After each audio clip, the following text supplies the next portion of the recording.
今日公布第60届金钟奖入围名单，台语台隆总入围5个奖项。根据着文化部的统计，这届参赛作品隆总有1992件，数量创新高。另外，今年的特别贡献奖是颁发给资深演员陈淑芳女士和电视的大竞赛叶辉亮先生。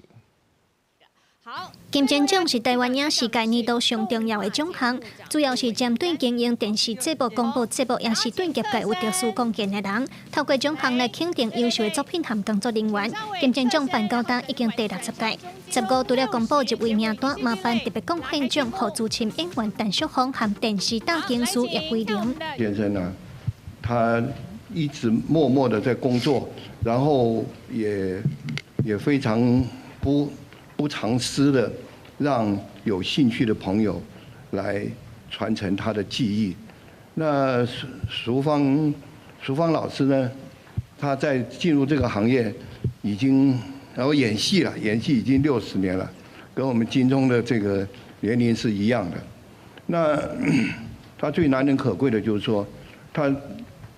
是这么样的这个，已经获得了很多的荣誉，然后 还不藏私。今日公司台语台拢总是入围5项，包括下半场电视星入围生活风格节目奖，高出任务入围绩效节目主持人奖，魔术坐巴士入围自然科学人文纪实节目主持人奖。另外，台语有影声人讲4名演员杨小蝶入围迷你组辑最佳女主角，含那些家己演员曲祖雅也会入围迷你组辑最佳新人。整个金钟评审的